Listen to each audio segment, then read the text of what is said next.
Well then. American President Donald Trump publicly refused to impose sanctions against Russia and stated that he still believes in dictator Putin's desire to end the war.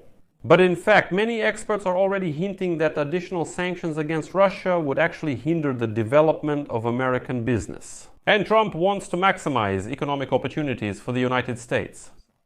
And if Trump changes his course again, then Putin gets exactly what he wanted. Not only the end of American pressure on Russia, but also a deep rift within NATO between Americans and their European allies. Because Trump promised the Europeans on May 10th to support the idea that if Putin does not agree to a ceasefire for at least 30 days, then both Europe and the United States will coordinate and impose draconian sanctions against Russia.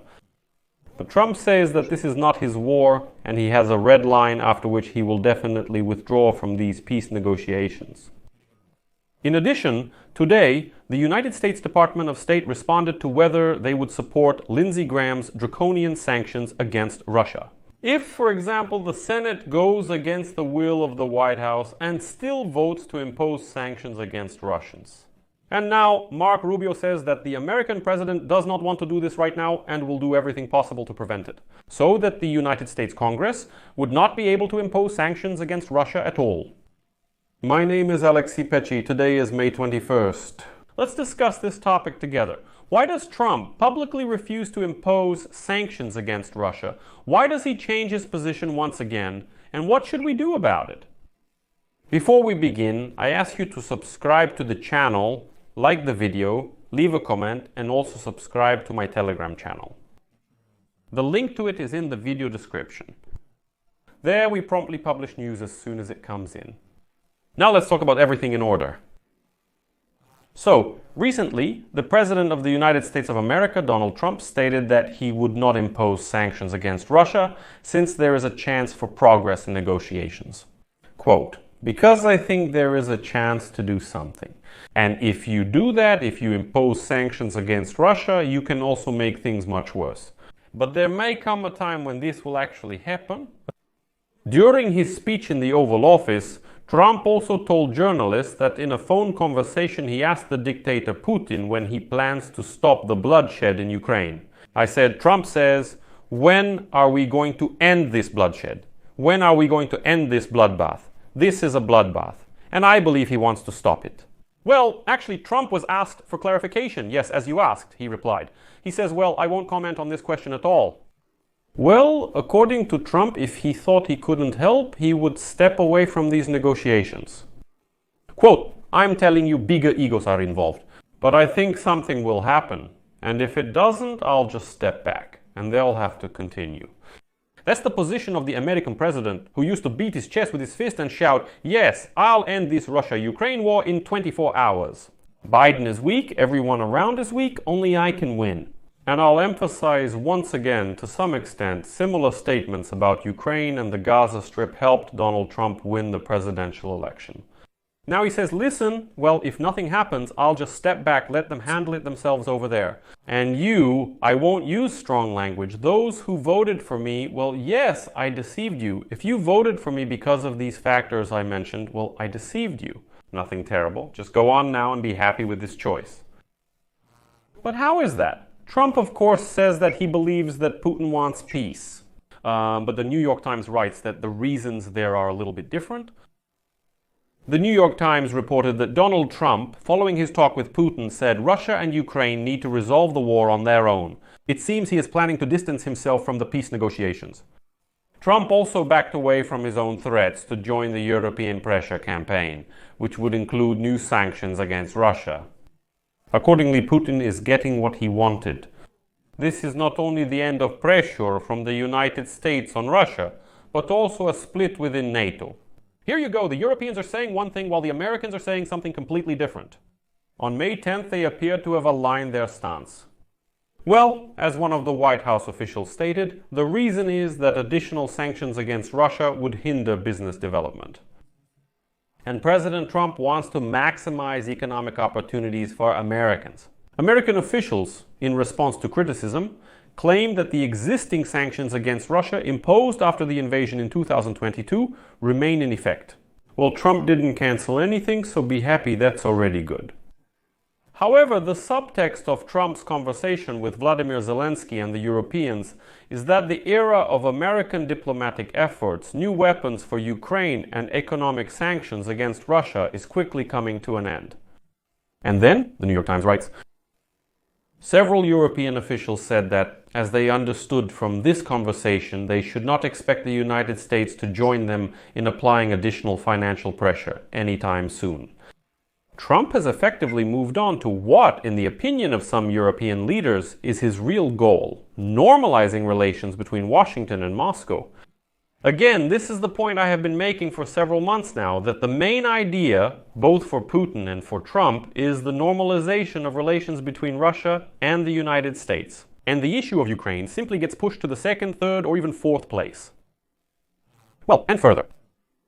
In the New York Times article, it says, disappointed by the slow progress and Putin's intransigence, Trump is publicly considering walking away from the negotiations.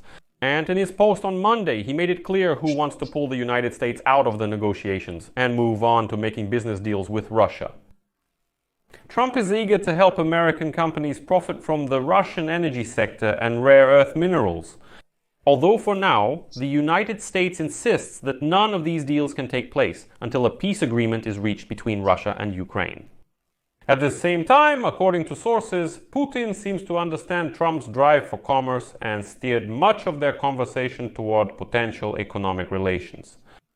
As a result, Europe is now moving toward new sanctions, while the United States, it seems, is ready to move in the opposite direction, seeking to bypass Ukraine and establish closer relations with Russia.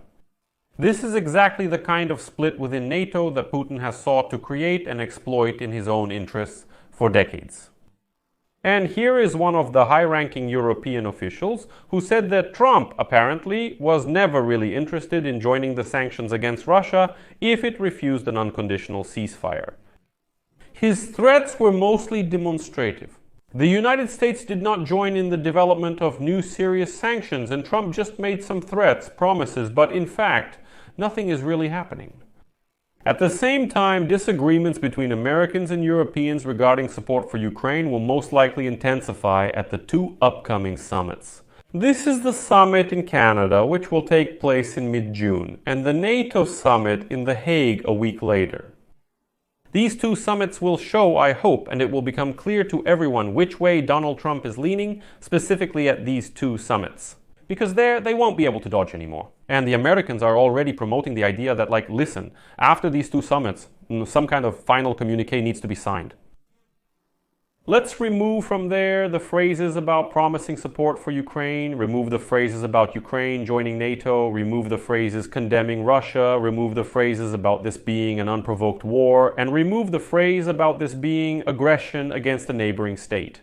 That is, we'll remove everything. Because Trump really wants to sign deals, Trump traveled to the Middle East to sign billion-dollar, just multi-billion-dollar deals with Qatar, Saudi Arabia, and the Emirates. And now he's trying to do the same thing with the Russians. And he's already openly saying that he wants to do business, while the war in Ukraine can just keep going. Well, I wanted to, but others are to blame. The Europeans are to blame, Biden, Zelensky, and everyone else, but not Putin. That's Trump's logic, and of course he doesn't intend to impose any sanctions. Moreover, Trump believes that Washington shouldn't have interfered in the Russian-Ukrainian war at all. During a press conference at the White House, following his conversation with Putin, he stated that this is Europe's problem. Trump noted that the United States got involved in something it shouldn't have participated in. Again, this was a European situation, and it should have remained that way. But the previous administration firmly convinced us that we had to join in, and we did much more than Europe in terms of resources. In addition, Trump stated that he has a red line in his mind regarding when he would stop efforts aimed at ending Russia's war against Ukraine. He insisted on the progress achieved during the 2-hour conversation with Putin, but repeated his threats to withdraw from the negotiation process, and summed up with the phrase, "This is not my war." Interestingly, as you remember, there is a bill by Lindsey Graham in the United States Senate, which already has the support of 80 votes out of 100. And this is a fairly serious bill on sanctions against Russia. And one of the main points is a 500% tariff on those countries that will continue to buy energy resources from Russia. And as you know, there is a mechanism, I have already talked about it, there is a mechanism by which Congress can vote for this bill, adopt sanctions against Russia, and Trump will not be able to veto it. There is a mechanism for this, it is realistic, and it consists of the fact that both the Senate and the House of Representatives must pass it by a 2/3 majority. That is enough, and there are enough votes in both places. That means they can do it. But, as you understand, the Republican Party is stalling this process because they are still looking to the position of the American President Donald Trump. Marco Rubio, United States Secretary of State, commented today on Republican Senator Lindsey Graham's bill, which proposes implementing severe sanctions against Moscow. During his speech before the Senate Foreign Relations Committee, Marco Rubio was asked whether he would personally support this initiative. He replied that it could come to that if it really becomes clear that the Russians are not interested in reaching a peace agreement. That is, it's still unclear for Rubio. And, says Mark Rubio, but Trump believes that now, if we start threatening sanctions, the Russians will simply stop talking. For us, it's important to have the opportunity to talk to them and to push them to sit down at the negotiating table. Rubio is asked, but how exactly are you pushing them?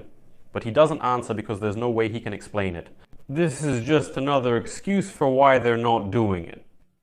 Trump says you can't even threaten sanctions, because what if Putin gets offended and doesn't want to sit down at the negotiating table?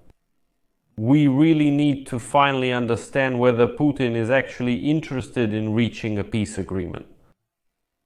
Well, that's just some kind of idiocy, to be honest, and it's just an attempt to somehow justify your actions and inaction.